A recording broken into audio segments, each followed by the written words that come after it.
요셉이 두 꿈의 뜻을 설명해 주다. 이 일이 있은 뒤에 이집트 왕의 신하 가운데 두 사람이 이집트 왕에게 미움을 샀습니다. 그들은 왕에게 포도주를 바치던 신하와 빵을 바치던 신하였습니다. 파라오는 포도주를 바치던 신하와 빵을 바치던 신하에게 화를 냈습니다. 그래서 파라오는 그들을 경호대 대장의 집안에 있는 감옥에 집어넣었습니다. 그곳은 바로 요셉이 갇혀 있던 감옥이었습니다. 경호대 대장은 요셉에게 두 죄수의 시중을 들게 했습니다. 그들은 얼마 동안 감옥에 갇혀 있었습니다. 어느 날 밤에 이집트 왕에게 포도주를 바치던 신하와 빵을 바치던 신하가 모두 꿈을 꾸었습니다. 그런데 꿈의 내용이 저마다 달랐습니다. 이튿날 아침에 요셉이 그들에게 가보니 그들이 걱정을 하고 있었습니다. 요셉이 파라오의 신하들에게 물었습니다. 오늘따라 왜 이렇게 슬퍼 보입니까? 두 사람이 대답했습니다. 우리 두 사람은 지난 밤에 꿈을 꾸었는데 그 꿈이 무슨 꿈인지 풀어줄 사람이 아무도 없다네. 요셉이 그들에게 말했습니다. 꿈의 뜻을 풀어줄 분은 하나님 이외에는 없습니다. 저에게 그 꿈 이야기를 해주십시오. 그러자 왕에게 포도주를 바치던 사람이 요셉에게 꿈 이야기를 해주었습니다. 꿈에 어떤 포도나무를 보았다네. 그 나무에는 가지가 셋 있었는데 가지에서 싹이 나고 꽃이 피더니 포도가 열렸다네. 나는 파라오의 잔을 들고 있다가 포도를 짜서 즙을 내어 파라오에게 바쳤다네. 그 이야기를 듣고 요셉이 말했습니다. 그 꿈을 설명해 드리겠습니다. 가지 셋은 산미를 뜻합니다. 앞으로 3일이 지나기 전에 파라오가 당신을 풀어줄 것입니다. 그리고 당신이 전에 하던 일을 다시 맡길 것입니다. 당신은 전에 하던 것처럼 다시 파라오에게 포도주를 바치게 될 것입니다. 풀려나시게 되면 저를 기억해 주십시오. 저에게 은혜를 베풀어 주십시오. 파라오에게 말해서 제가 이 감옥에서 풀려나도록 해 주십시오. 저는 히브리 사람들의 땅에서 강제로 이곳에 끌려왔습니다. 그리고 저는 이 감옥에 갇힐 만한 일을 한 적이 없습니다. 빵을 바치던 사람은 요셉의 꿈 해몽이 좋은 것을 보고 요셉에게 말했습니다. 나도 꿈을 꾸었다네. 내 머리 위에 빵이 담긴 바구니 3개가 있는 꿈을 꾸었다네. 가장 위에 있는 바구니에는 파라오에게 바칠 온갖 빵들이 있었다네. 그런데 새들이 내 머리 위에 있는 바구니 속에 음식을 먹었다네. 요셉이 대답했습니다. 그 꿈을 설명해 드리겠습니다. 새 바구니는 3일을 뜻합니다. 앞으로 3일이 지나기 전에 파라오가 당신의 머리를 베어 버릴 것입니다. 파라오는 당신의 시체를 장대 위에 매달 것입니다. 그래서 새들이 당신의 시체를 쪼아 먹을 것입니다. 그로부터 3일 뒤는 파라오의 생일이었습니다. 그래서 파라오는 모든 신하들을 위해 잔치를 베풀었습니다. 그는 신하들 앞에서 포도주를 바치던 신하와 빵을 바치던 신하를 감옥에서 불러냈습니다. 파라오는 포도주를 바치던 신하에게 옛날에 하던 일을 다시 맡겼습니다. 그래서 그 신하는 다시 파라오의 손에 포도주 잔을 바칠 수 있게 되었습니다. 하지만 빵을 바치던 신하는 장대에 매달았습니다. 모든 일이 요셉이 말한 대로 이루어졌습니다. 그러나 포도주를 바치던 신하는 요셉을 기억하지 못했습니다. 그는 요셉을 잊고 말았습니다. 왕의 꿈. 그로부터 2년 뒤에 파라오가 어떤 꿈을 꾸었습니다. 그는 꿈속에서 나일 강가에 서 있었습니다. 파라오는 강에서 살지고 아름다운 소 7마리가 올라오는 것을 보았습니다. 그 소들은 강가에서 풀을 뜯어먹었습니다. 그 다음에 또 다른 소 7마리가 강에서 올라왔습니다. 그런데 그 소들은 야위고 못생겼습니다. 그 소들은 아름다운 소 7마리와 함께 강가에 서 있었습니다. 그런데 야위고 못생긴 소 7마리가 살찌고 아름다운 소 7마리를 잡아먹었습니다. 바로 그때 파라오는 잠에서 깼습니다. 그리고 나서 파라오는 다시 잠들어 또 꿈을 꾸었습니다. 파라오는 꿈속에서 잘 자라고 토실토실한 이삭 7개가 한 가지에 난 것을 보았습니다. 그 다음에는 또 다른 7 이삭이 솟아나온 것이 보였는데 그 이삭들은 야윈데다가 동쪽에서 불어오는 바람 때문에 바싹 말라 있었습니다. 그 야윈 이삭들은 잘 자라고 토실토실한 이삭을 잡아먹었습니다. 바로 그때의 파라오가 또다시 잠에서 깼습니다. 깨어나 보니 모든 것이 꿈이었습니다. 이튿날 아침 파라오는 그 꿈 때문에 마음이 편치 못했습니다. 그래서 왕은 이집트의 마술사와 지혜로운 사람들을 다 불렀습니다. 파라오는 그들에게 꿈 이야기를 해 주었습니다. 그러나 그 꿈이 어떤 꿈인가를 설명해 줄 수 있는 사람이 아무도 없었습니다. 그때 파라오에게 포도주를 바치는 신하가 말했습니다. 전에 제가 어떤 약속을 했던 일이 기억납니다. 그런데 그 일을 잊고 있었습니다. 파라오께서 저와 빵을 바치던 신하에게 화를 내셨던 때가 있었습니다. 그때 파라오께서는 저희를 경호대 대장의 감옥에 가두셨습니다. 그 감옥에서 우리 두 사람은 같은 날 밤 각기 다른 꿈을 꾸었습니다. 그때 어떤 젊은 히브리 사람이 우리가 있던 감옥에 있었습니다. 그 사람은 경호대 대장의 종이었습니다. 그 사람에게 우리의 꿈 이야기를 해 주었더니 그 사람은 우리의 꿈이 무슨 꿈인가를 설명해 주었습니다. 그런데 모든 일이 그 사람이 말한 그대로 되었습니다. 저는 제 옛날 자리를 되찾았고 빵을 바치던 신하는 장대에 달려 처형되었습니다. 파라오는 사람을 보내어 요셉을 불렀습니다. 사람들은 서둘러서 요셉을 감옥에서 풀어주었습니다.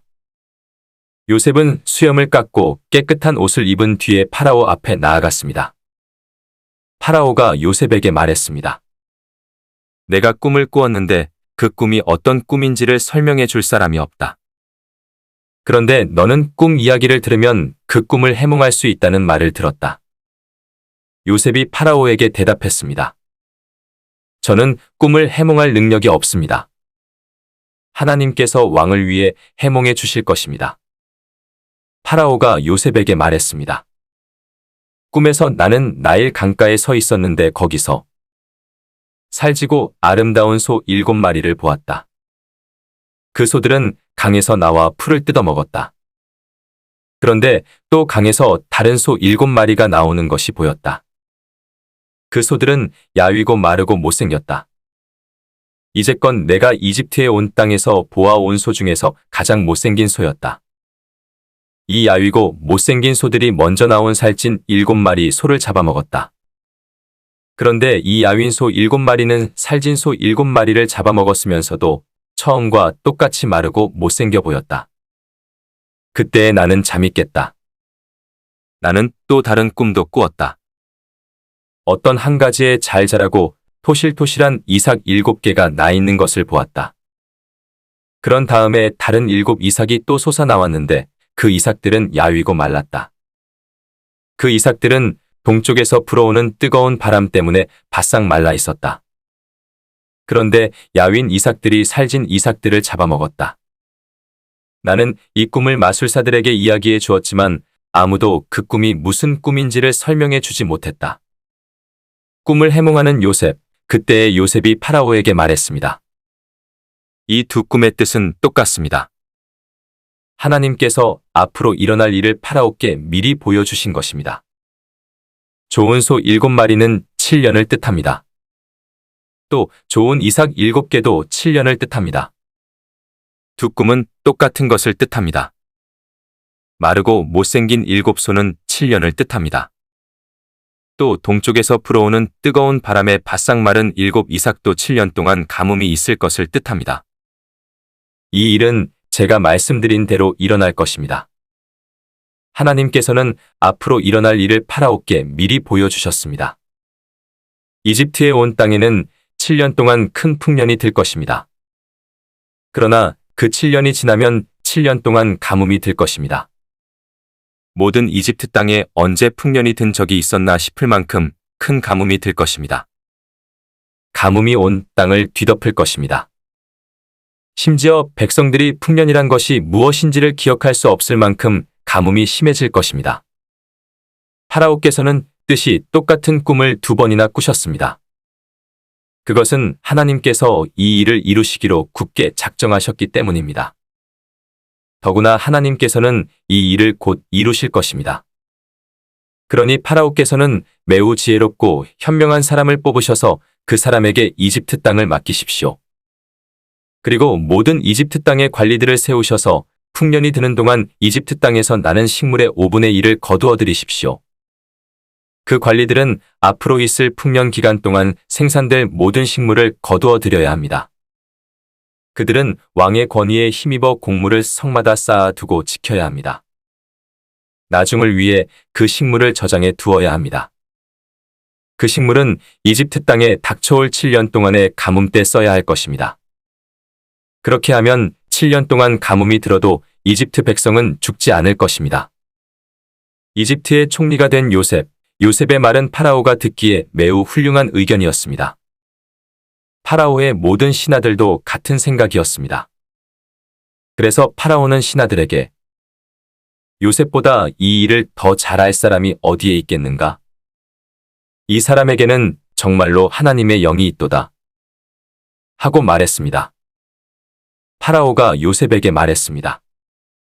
하나님께서 이 모든 일을 그대에게 보여주셨다. 그대만큼 지혜롭고 현명한 사람은 없다. 나는 내 왕궁을 그대에게 맡긴다. 모든 백성들이 그대에게 복종할 것이다. 그대보다 높은 사람은 나밖에 없도다. 파라오가 또 요셉에게 말했습니다. 자, 내가 그대에게 모든 이집트 땅을 맡긴다. 그리고 자기 손가락에서 왕의 도장이 찍힌 반지를 빼서 요셉의 손가락에 끼워 주었습니다. 그리고 요셉에게 고운 세마포 옷도 주었습니다.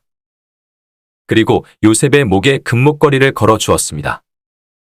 파라오가 요셉을 자기 수레 다음으로 좋은 수레에 태우니 사람들이 요셉이 탄 수레 앞에서 무릎을 꿇어라 하고 외쳤습니다. 이렇게 하여 파라오는 요셉에게 이집트의 모든 일을 맡겼습니다. 파라오가 요셉에게 말했습니다. 나는 파라오다. 이제는 모든 이집트 땅에 누구라도 그대의 허락 없이는 손과 발이라도 함부로 움직이지 못한다. 그는 요셉에게 사브나빠네아라는 이름을 주었습니다. 또 요셉에게 아스낫이라는 사람을 아내로 주었습니다. 아스낫은 온의 제사장인 보디베라의 딸이었습니다. 요셉은 이집트의 모든 땅을 다스리게 되었습니다. 요셉이 이집트 왕 파라오를 섬기기 시작한 때의 나이는 30살이었습니다. 요셉은 이집트 왕 파라오 앞에서 물러나 이집트의 모든 땅을 두루 돌아다녔습니다.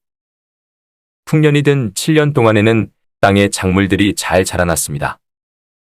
요셉은 풍년이 든 7년 동안에 이집트에서 자라난 모든 식물을 거두어 들였습니다. 요셉은 그 식물을 각 성에 쌓아 두었습니다. 요셉은 모든 성마다 그 성 근처의 밭에서 자라난 식물을 쌓아 두었습니다. 요셉은 바다의 모래와 같이 많은 곡식을 쌓아 두었습니다. 쌓아둔 곡식이 너무 많아서 다 셀 수가 없을 정도였습니다. 요셉의 아내는 온의 제사장 보디베라의 딸 아스낫이었습니다. 가뭄이 시작되기 전에 요셉과 아스낫은 두 아들을 낳았습니다. 요셉은 첫째 아들의 이름을 므낫세라 짓고 하나님께서 나의 모든 고통과 내 아버지의 집 생각을 잊게 해주셨다. 라고 말했습니다. 요셉은 둘째 아들의 이름을 에브라임이라 짓고 하나님께서 내가 고통받던 이 땅에서 나에게 자녀를 주셨다. 하고 말했습니다. 이집트 땅의 7년 동안의 풍년이 다 끝났습니다. 그리고 나서 요셉이 말한 대로 7년 동안의 가뭄이 시작되었습니다. 모든 땅에 백성들에게 먹을 것이 없었습니다. 하지만 이집트에는 먹을 것이 있었습니다. 모든 이집트 땅의 가뭄이 심해지자 백성들이 파라오에게 먹을 것을 달라고 부르짖었습니다.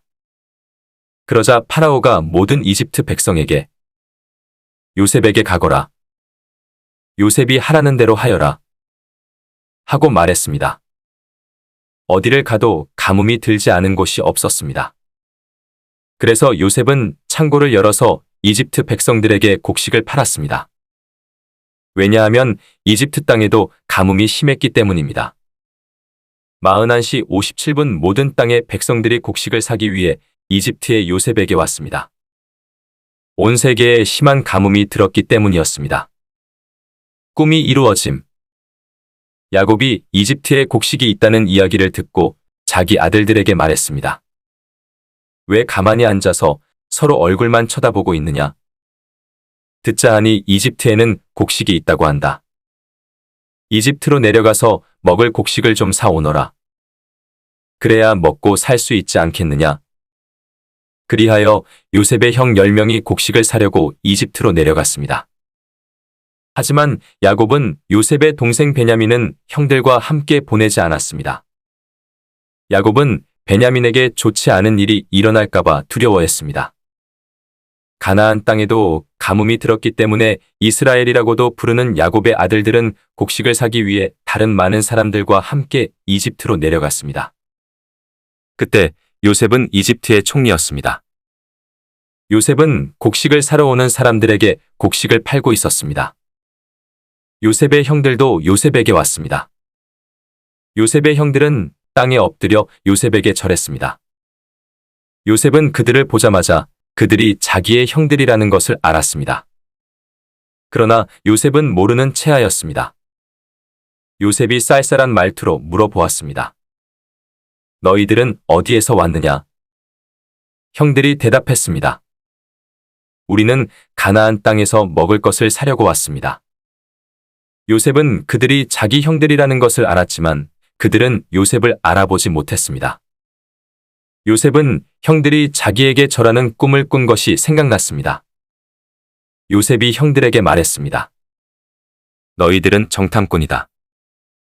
너희들은 이 나라의 약점을 알아내려고 왔다. 그러자 요셉의 형들이 요셉에게 말했습니다. 내 주여, 그렇지 않습니다. 당신의 종인 우리는 먹을 것을 사러 왔을 뿐입니다. 우리는 모두 한 아버지의 아들입니다. 우리는 정탐꾼이 아닙니다. 우리는 정직한 사람입니다. 그러자 요셉이 그들에게 말했습니다.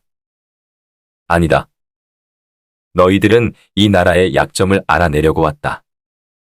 그들이 말했습니다. 우리는 12형제 중 10명입니다. 우리는 한 아버지의 아들입니다. 우리는 가나안 땅에 살고 있습니다. 우리의 막내 동생은 지금 그곳에 우리 아버지와 함께 있습니다. 그리고 우리의 다른 동생은 없어졌습니다. 요셉이 그들에게 말했습니다. 내 말이 틀림없다. 너희는 정탐꾼이다. 그러나 너희들 말이 거짓말이 아니라는 것을 증명할 기회를 주겠다. 살아계신 파라오께 맹세하지만 너희의 막내 동생이 여기에 오기 전까지 너희는 이곳을 떠나지 못한다. 너희들 중 한 명이 가서 너희 동생을 데리고 오너라. 나머지는 여기 감옥에 갇혀 있어야 한다. 너희의 말이 옳은지 두고 봐야겠다. 만약 너희가 거짓말을 하는 것이라면 살아계신 파라오를 두고 맹세하지만 너희는 정탐꾼이다. 그리고 나서 요셉은 그들 모두를 3일 동안 감옥에 넣어 두었습니다. 3일째 되는 날 요셉이 그들에게 말했습니다. 나는 하나님을 두려워하는 사람이다. 내 말대로 하면 너희를 살려주겠다. 만약 너희가 정직한 사람이라면 너희 중 한 사람만 여기 감옥에 남아 있어라. 그리고 나머지 사람들은 곡식을 가지고 돌아가서 너희의 굶주린 식구들에게 먹을 것을 주어라. 그리고 나서 너희의 막내 동생을 데리고 오너라. 만약 그렇게 하면 너희의 말이 진실인 줄 알고 너희를 살려주겠다. 그들은 요셉의 말대로 하기로 했습니다. 그들이 자기들끼리 말했습니다. 우리가 동생에게 한 일 때문에 이런 벌을 받는가 보다. 우리는 동생이 고통을 당하면서 우리에게 살려달라고 애원하는 것을 보면서도 동생의 말을 듣지 않았다. 그래서 우리가 지금 이런 고통을 당하는 것이다. 그러자 르우벤이 그들에게 말했습니다. 내가 그 아이를 해치지 말라고 하지 않았느냐? 그런데도 너희는 내 말을 듣지 않았다. 그 아이에게 한 일 때문에 우리가 지금 이런 벌을 받고 있는 것이다. 요셉은 자기 형들에게 말할 때 통역하는 사람을 통해서 말을 했습니다.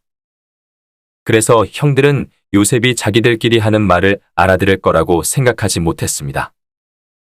요셉은 형들이 있는 곳에서 나와 울었습니다. 그리고 얼마 있다가 다시 돌아와 형들에게 말했습니다. 요셉은 시므온을 붙잡아 다른 형들이 보는 앞에서 시므온을 묶었습니다. 요셉은 종들에게 자기 형들의 가방에 곡식을 가득 채우라고 말했습니다. 그리고 곡식을 사기 위해 가지고 온 돈도 다 돌려주고 집으로 돌아가는 동안에 필요한 물건들도 넣어주라고 명령했습니다. 종들은 요셉이 하라는 대로 했습니다. 그리하여 요셉의 형들은 곡식을 나귀에 싣고 길을 떠났습니다. 하룻밤을 머문 곳에서 형들 중 한 명이 나귀에게 먹이를 주려고 자루를 열었더니 자루 안에 돈이 있는 것이 보였습니다. 그 사람이 다른 형제들에게 말했습니다. 곡식을 사려고 낸 돈이 여기 자루에 그대로 있다. 형들은 매우 놀라면서 자기들끼리 하나님께서 우리를 어떻게 하시려고 이런 일을 하셨는가? 하고 말했습니다. 야곱에게 돌아간 요셉의 형들이 가나안 땅에 있던 자기 아버지 야곱에게 돌아갔습니다. 그들은 지금까지 일어난 일을 모두 야곱에게 이야기해 주었습니다. 그 땅의 주인이 우리에게 엄하게 말했습니다. 그 사람이 우리가 자기네 나라를 정탐하러 온 줄로 알길래 우리는 정탐꾼이 아니라 정직한 사람이라고 말했습니다. 우리는 한 아버지의 아들들로서 12형제 중에서 10명이라고 말해 주었습니다.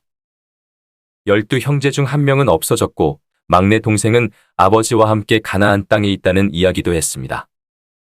그러자 그 땅의 주인이 우리에게 말했습니다. 너희가 정직한 사람이라는 것을 증명하려면 이렇게 하여라. 너희 중 한 명은 여기에 남아라. 그리고 나머지는 곡식을 가지고 너희의 굶주린 식구들에게 돌아가거라. 그리고 너희의 막내 동생을 이리로 데려오너라. 그래야 너희가 정탐꾼이 아니라 정직한 사람이라는 것을 알고 너희가 남겨두고 간 너희 형제를 돌려주겠다. 또한 너희는 우리 땅에서 자유롭게 다닐 수도 있을 것이다. 이 말을 하고 나서 요셉의 형들은 자루를 비웠습니다. 그랬더니 자루마다 돈이 그대로 들어 있었습니다. 그들과 그들의 아버지는 그것을 보고 두려워했습니다. 아버지 야곱이 말했습니다. 너희는 내 자식들을 다 빼앗아갔다. 요셉도 없어졌고 시므온도 없어졌다. 그런데 이제는 베냐민마저 데려가려고 하는구나. 어떻게 이런 일들이 일어날 수 있느냐? 그러자 르우벤이 아버지에게 말했습니다. 제가 만약 베냐민을 아버지께 다시 데리고 오지 못한다면 제 두 아들을 죽이셔도 좋습니다. 베냐민을 저에게 맡겨주십시오. 아버지께 다시 데리고 오겠습니다. 그러나 야곱이 말했습니다. 베냐민을 너희와 함께 보낼 수 없다. 베냐민의 형은 죽었다. 이제 베냐민은 내 아내 라헬이 남긴 마지막 아들이다.